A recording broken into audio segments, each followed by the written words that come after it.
Yang pertama menyesal, an-nadam, menyesal. Jadi menyesal karena kita pernah durhaka pada orang tua.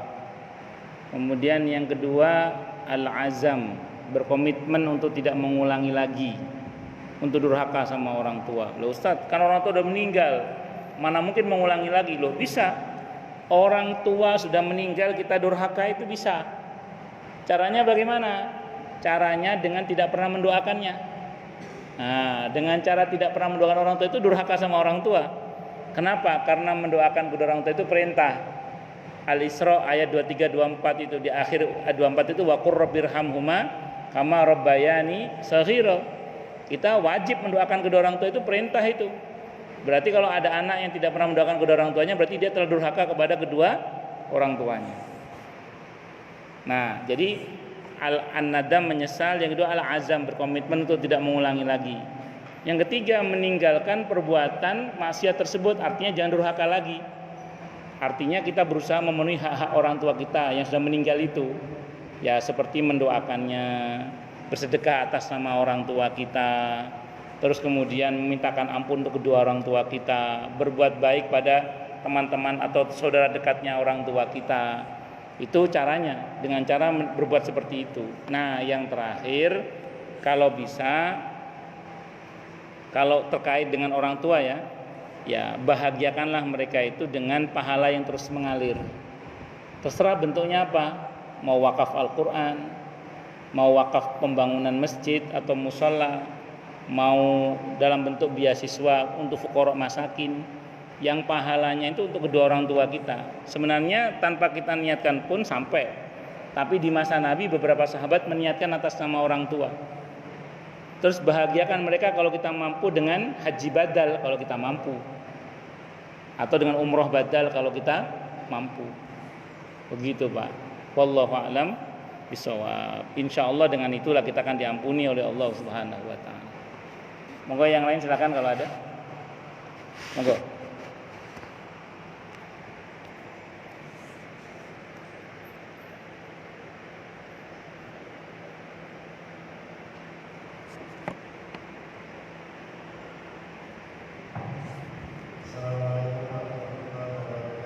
Waalaikumsalam warahmatullahi wabarakatuh.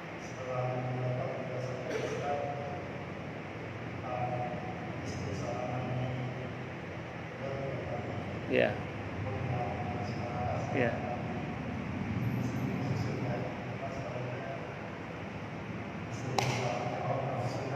Iya, senang betul.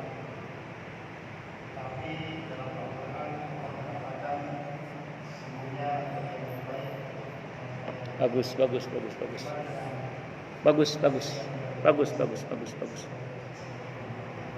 warahmatullahi wabarakatuh. Ya, betul, memang Qur'annya bilang begitu, bahwa laki-laki yang baik untuk wanita yang baik, wanita yang baik juga untuk laki-laki yang baik. Itu rumus dasar.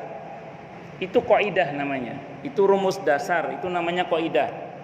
Jadi laki-laki yang baik untuk wanita yang baik, wanita yang baik untuk laki-laki yang baik. Itu rumus dasar, itu kaidah namanya.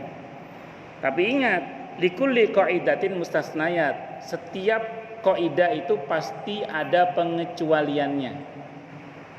Saya ulang ya, setiap kaidah itu pasti ada pengecualiannya. Dan ingat, kaidah itu berlaku aghlabiyah, pada umumnya. Pada umumnya itu memang hampir semuanya, tapi tidak semuanya.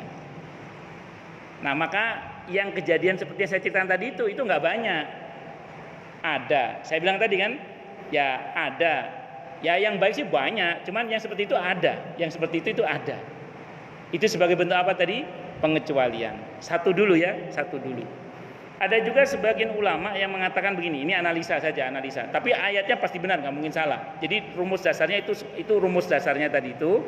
Rumus dasar itu berlaku secara umum. Umum itu hampir semuanya tapi tidak semuanya. Makanya selalu ada pengecualian. Itu tadi, satu. Yang kedua, sebenarnya kalau kita menggunakan rumus dasar juga, orang yang baik itu sebenarnya sudah punya filter untuk menolak orang yang tidak baik. Contoh.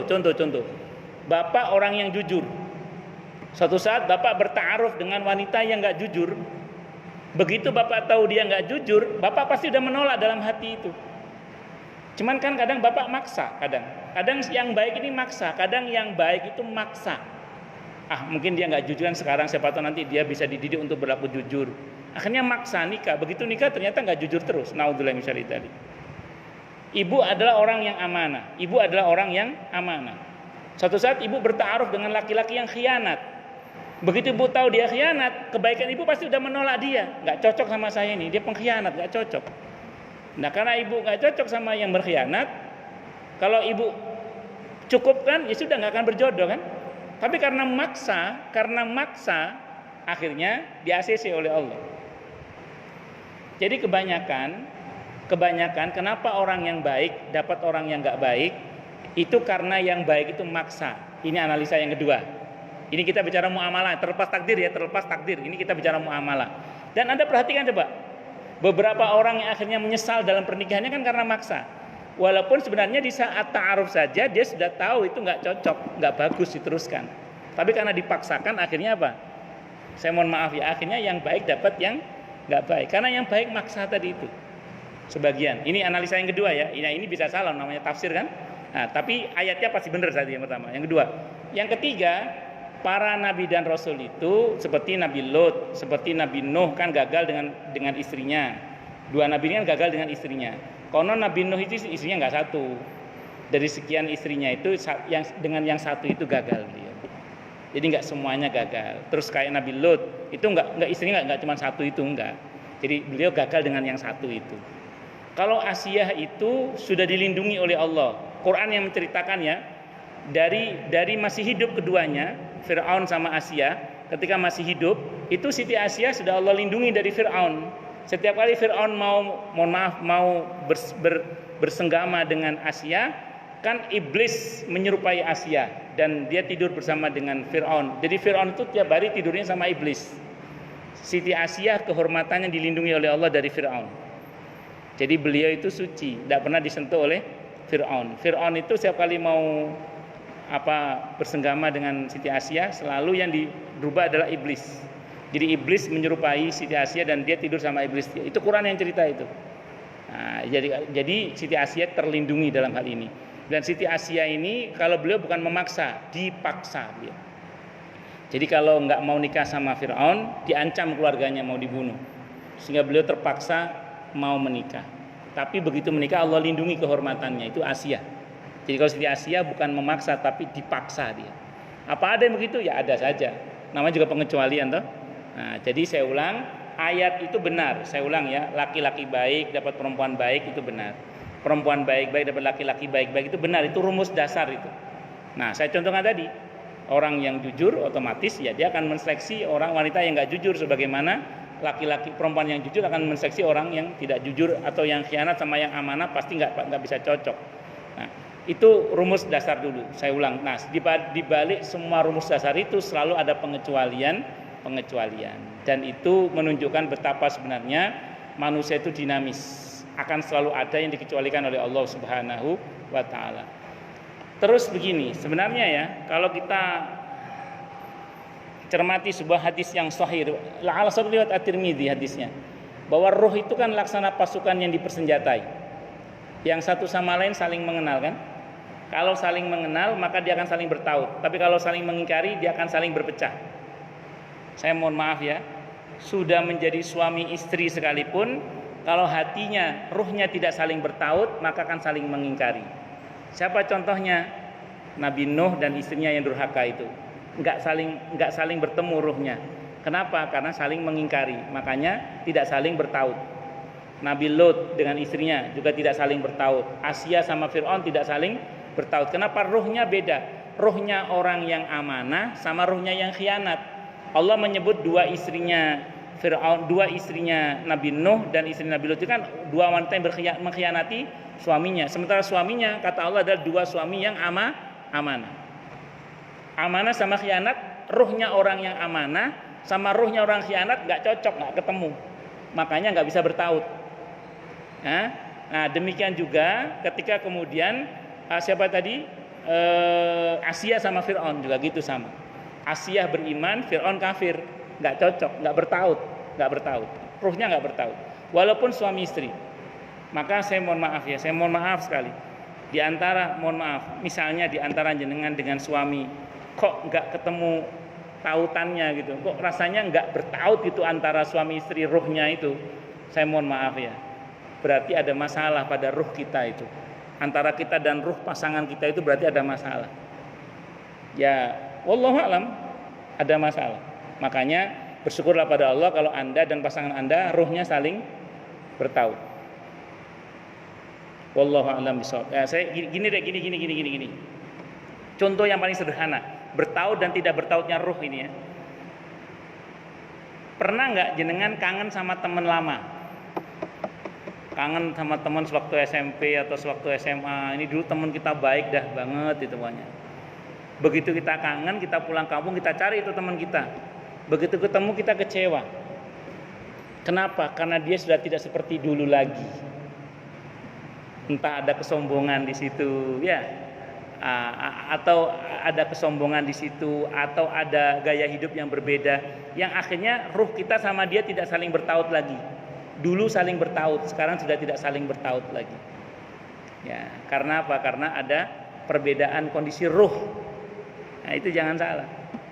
Nah, jenengan ketemu sama saya, kalau jenengan merasa cocok dengan saya dan saya cocok sama Anda, itu namanya ruh kita saling bertaut. Tapi kalau tiba-tiba Anda tidak cocok dengan saya, bisa jadi memang ada masalah pada ruh saya atau pada ruh Anda. Ya kan kita tidak tahu yang bermasalah yang mana. Berarti ada ketidakcocokan di situ. Itu seperti itu. Wallahu a'lam bishawab. Itu Nabi yang mengatakan au kama qala, hadis riwayat Tirmidzi au kama qala. Sahih riwayatnya itu au kama qala. Wallahu a'lam bishawab. Ya, silakan. Ada lagi yang lain mungkin? Monggo, Pak.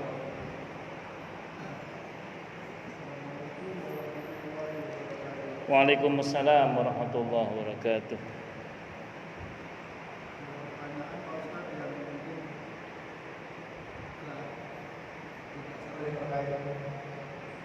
Pertama tadi kita sebagai anak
Yang pertama tentang ruh tadi saya jawab dulu ya. Saya teruskan dulu dikit sebelum saya jawab pertanyaan Pak Widodo ya. Hadisnya tadi Bukhari, mohon maaf, bukan hadis At-Tirmidzi, hadis Al-Bukhari. Hadisnya hadis Bukhari, ruh-ruh itu ibarat tentara yang saling berpasangan, yang saling mengenal sebelumnya akan menyatu, dan yang saling mengingkari akan berselisih. Jadi kalau ruh itu cocok, dia akan saling bertaut gitulah. Kalau nggak cocok, dia akan saling mengingkari, saling membelakangi. Itu hadis riwayat Al-Bukhari atau kama qala. Itu tadi tentang ruh, itu hadisnya ya. Tadi saya bilang At-Tirmidzi, hadis riwayat Al-Bukhari ternyata. Mohon maaf. Baik, saya jawab mengenai pertanyaan Pak Haji Widodo. Yang pertama, yang perlu kita catat dengan baik adalah tanggung jawab kita sebagai orang tua adalah sampai kita mati. Sampai kita mati. Iya. Tanggung jawab. Jadi saya mohon maaf ya, saya termasuk orang yang tidak setuju dengan anggapan sebagian orang yang mengatakan sampai anak baligh. Itu saya nggak setuju. Saya termasuk yang tidak setuju dengan orang yang mengatakan bahwa tanggung jawab kita pada anak itu hanya sampai anak ketika sudah menikah. Itu saya nggak setuju saya. Kenapa saya bilang nggak setuju? Ya, karena dulu Nabi kita Muhammad Sallallahu Alaihi Wasallam sampai putrinya sudah menikah sekalipun. Padahal kalau putri sudah menikah tanggung jawab siapa? Tanggung jawab suaminya kan?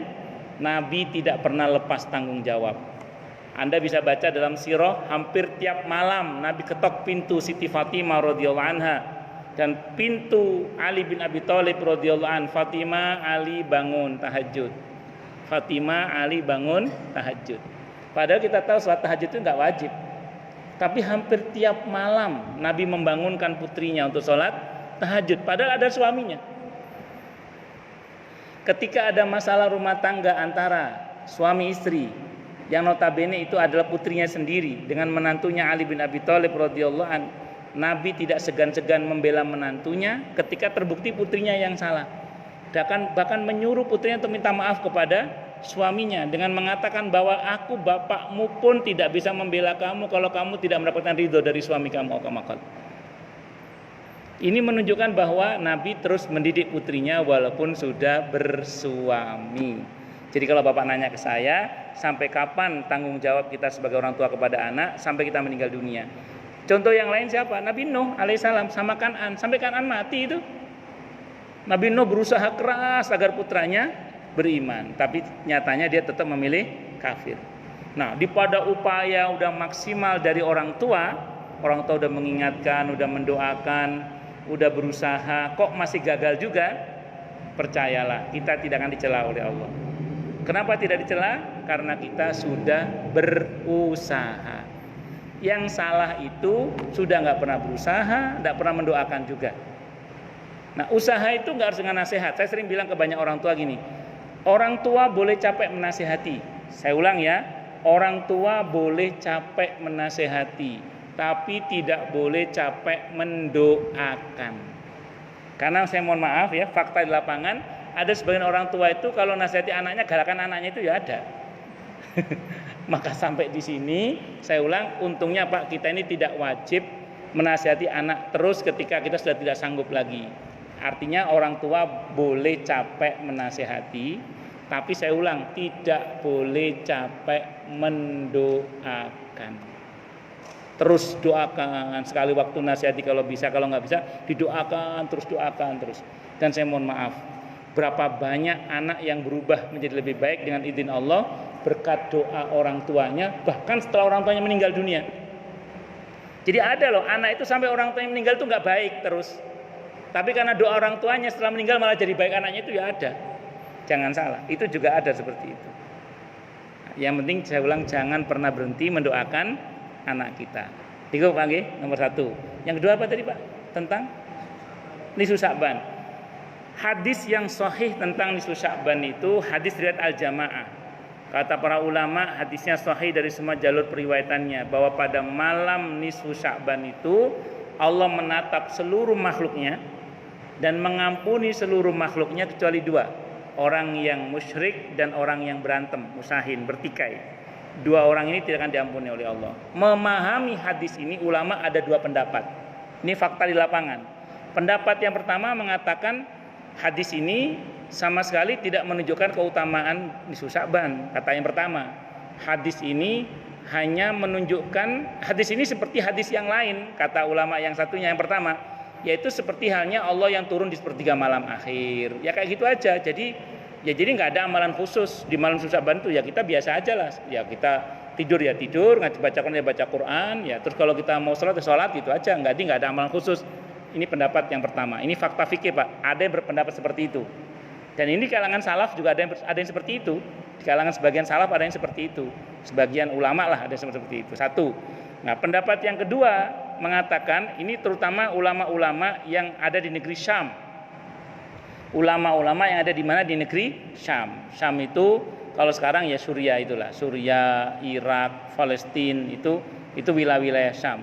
Nah, itu kebanyakan mereka yang ada ulama-ulama di Syam mengatakan, oh tidak, hadis ini menunjukkan keistimewaan malam nisfu Sya'ban. Karena ini malam yang istimewa, berarti kita harus hidupkan amalan-amalan di malam nisfu Sya'ban. Akhirnya ulama-ulama di Syam itu malam nisfu Sya'ban itu mengadakan acara di masjid, bukan di rumah, di masjid. Mengadakan acara apa? Malam nisfu Sya'ban. Itu ulama-ulama di Syam.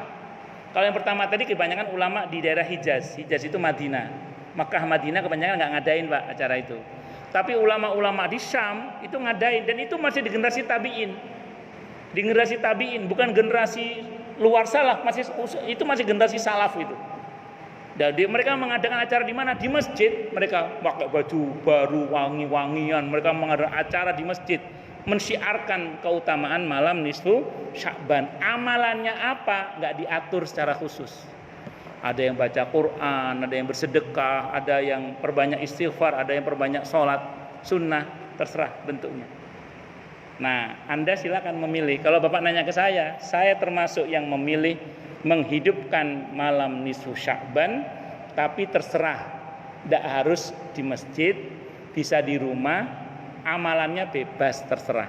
Mau baca Yasin, mau baca Al-Kahfi, mau baca Al-Baqarah, mau baca sholawat, terserah. Mau di masjid silakan, mau di rumah silakan. Cuman kalau saya tidak berani memandang nisfu Sya'ban sebagai malam biasa. Loh, Ustadz kok ngomong gitu? Ya, saya berpegang pada pendapat Ibnu Abbas. Di samping hadis tadi ada Ibnu Abbas. Ibnu Abbas mengatakan ketika menafsirkan firman Allah di Al-Qadar itu, Pak, tanazzalul malaikatu warruhu fiha biidzni rabbihim min kulli amr. Itu Anda buka tafsirnya nanti. Amr di situ oleh Ibnu Abbas diartikan dengan takdir. Jadi malaikat itu Pak pada malam Qadar dipimpin oleh malaikat Jibril turun untuk ngatur takdir manusia. Jadi takdir kita itu Pak, Bu, telah tercatat di Lauhil Mahfuz. Setiap saat ditata oleh Allah dengan zikir kita, dengan doa kita, dengan sedekah kita, dengan silaturahim kita, ditata setiap saat, tapi skalanya kecil. Penataan takdir dalam skala besar-besaran itu di malam Qadar. Makanya orang yang berhasil meraih keutamaan malam Qadar biasanya setelahnya terjadi ledakan-ledakan perubahan takdir yang lebih baik. Nah, kata Ibnu Abbas, orang-orang yang akan diledakkan takdirnya oleh Allah untuk dirubah menjadi lebih baik, itu stat penilaiannya dari malam nisfu Sya'ban. Itu bukan kata saya, kata Ibnu Abbas. Ibnu Abbas itu pakarnya Quran, yang keahlian di bidang Quran itu diakui oleh Nabi Muhammad Sallallahu Alaihi Wasallam. Makanya saya secara pribadi termasuk yang tidak berani menganggap malam nisfu Sya'ban sebagai malam biasa. Itu bagi saya malam yang luar biasa. Dalilnya hadis riwayat Al-Jamaah, hadisnya sahih dari semua jalur periwayatannya. Terus saya mengambil amalan sebagian ulama dari negeri Syam yang dikutip oleh Ibnu Rajab Al-Hambali. Dikutip oleh siapa tadi? Ibnu Rajab Al-Hambali. Madzhab Hambali sendiri menghidupkan malam nisfu Sya'ban, Pak. Nah, terus kemudian Ibnu Abbas menegaskan stat penilaian Allah untuk siapa-siapa yang patut diledakkan takdirnya, dirubah menjadi lebih baik takdirnya di malam Qadar itu adalah stat penilaian dari malam nisfu Sya'ban. Itu Pak yang saya pahami. Wallahu a'lam bishawab. Semoga kita termasuk yang dirubah takdirnya menjadi lebih baik oleh Allah Subhanahu wa taala. Amin Allahumma amin. Ngoten lagi? Monggo. Terkait pada malam nisfu Sya'ban itu cerita hadis salah Aisyah mencari Rasulullah SAW karena pada malam itu adalah kemudian dia Rasulullah nggak ada. Ternyata Rasulullah sedang berdoa Di makam Baqi. Ya. Termasuk Dhaif Hasan. Sahih itu. Sahih. Karena saat itu kan itu tapi itu oleh sebagian para ulama tidak dimasukkan dalam bab Sya'ban. Tidak dimasukkan dalam bab Sya'ban. Jadi ketika itu kan Nabi pulang, begitu pulang Nabi kan diantara mukjizatnya bisa melihat ke belakang tanpa menoleh kan. Jadi Nabi tahu diikuti Siti Aisyah itu tahu. Terus Nabi bertanya sama Siti Aisyah radhiyallahu anha, "Kamu tadi kenapa ngikutin saya?" "Saya cemburu ya Rasulullah, saya khawatir engkau pergi ke rumah istri yang lain." Terus Nabi mengatakan, "Kamu telah tergoda oleh setan kamu." "Hah, saya ada setannya ya Rasulullah?" "Ya, semua orang ada setannya," kata Nabi. "Termasuk engkau ya Rasulullah?" "Ya, aku juga," kata Nabi. "Aku juga ada setannya. Cuman Allah merahmatiku sehingga semua setanku masuk Islam," kata Nabi. Semua setan. Jadi setan yang menggoda Nabi masuk Islam, Pak. Itu setan yang menggoda siapa? Nabi. Nabi siapa? Muhammad sallallahu alaihi wasallam. Tapi yang goda Muhammad subhan kafir, Pak, tetap. Itu yang goda Muhammad Rasulullah, Pak, masuk Islam setannya. Kalau yang goda Muhammad subhan tetap kafir setannya. Nah, jadi singkat kata singkat cerita, Allahu Akbar. Akhirnya ya tadi itu Nabi menjelaskan bahwa semua orang ada setannya, termasuk Nabi. Cuma Nabi dirahmati oleh Allah sehingga semua setannya masuk Islam. Jadi kalau Anda ingin tahu setan masuk Islam, itu setan yang bertugas menggoda Nabi Muhammad sallallahu alaihi wasallam. Terpukau, Pak, oleh akhlaknya Nabi. Nah, cuman oleh sebagian para ulama, terutama teman-teman di kalangan Nahdiyin, itu jadikan dalil memang kemudian bahwa Nabi itu ternyata memang rutin setahun sekali. Itulah ala shawab, dikutip juga dalam kitab Hulyatul Auliya Abu Nuaim, ala shawab itu. Bahwa Nabi itu rutin setiap bulan Sya'ban itu memang ziarah kubur Baqi. Jadi beliau itu punya agenda rutin, kalau bulan Sya'ban itu ziarah ke makam Baqi. Sebenarnya Nabi setiap saat ziarah ke makam Baqi, terutama menjelang meninggal ya. Cuman ada agenda rutin yang diperhatikan oleh para sahabat itu setiap bulan Sya'ban. Nah, itu yang diamalkan oleh sebagian orang kalau bulan Sya'ban itu pada ziarah kubur. Nah, cuman saya secara pribadi, Pak, tetap berpendapat bahwa ziarah kubur itu ibadah yang mutlaqah ghairu muqayyadah. Mutlak itu ada perintahnya, kapan itu nggak diatur dalam syariat. Kalau saya pribadi. Jadi kalau saya secara pribadi termasuk yang tidak fanatik, ziarah kubur harus bulan Sya'ban, nggak harus, kapan saja. Cuman memang ada beberapa teman-teman yang menyebutkan bahwa dari riwayat itu disebutkan bahwa memang Nabi itu memang ada jadwal rutin ziarah kubur Baqi itu setiap bulan Sya'ban. Nah, itu yang disebut dengan haul, perputaran setahun sekali di bulan Sya'ban. Wallahu a'lam bishawab. Cuman kalau saya pribadi tetap saya lebih condong pada pendapat yang mengatakan bahwa ziarah kubur itu mutlak ya. Mutlak itu artinya apa? Ada perintahnya. Terus ghairu muqayyadah. Kapannya nggak diatur, Pak. Bebas, mau bulan Sya'ban, mau bulan Safar, mau bulan apa aja bebas, terserah. Yang saya harus ingatkan gini, ada sebagian orang itu kalau menjelang Ramadan itu ziarah kubur terus sambil ngomong gini, "Mak, ini aku kontrakannya pindah nih, Mak. Ntar kalau pulang takutnya salah alamat nih, Mak. Nih aku udah kan kemarin aku kan di Bintara, Mak. Sekarang aku pindah di Bintaro, Mak." Gitu. Itu yang mohon maaf yang salah. Karena saya mohon maaf ya, ini fakta ya.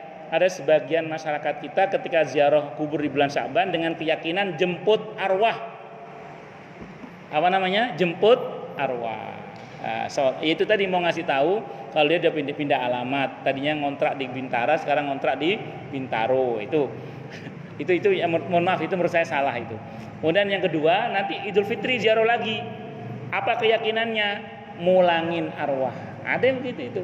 Jadi Idul Fitri apa? Mulangin arwah. Jadi bulan Sya'ban jemput arwah, Idul Fitri mulangin arwah. Ada yang begitu, itu ada. Nah, itu keyakinan yang keliru itu saya kira ya. Wallahu a'lam bishawab. Yang saya mohon maaf sekali. Beberapa orang, saya pernah satu saat itu ada acara pengajian di Tangerang. Sopirnya jamaah saya bagian jemput saya itu cerita, "Saya antar sore mau buru-buru pulang, Ustaz," katanya.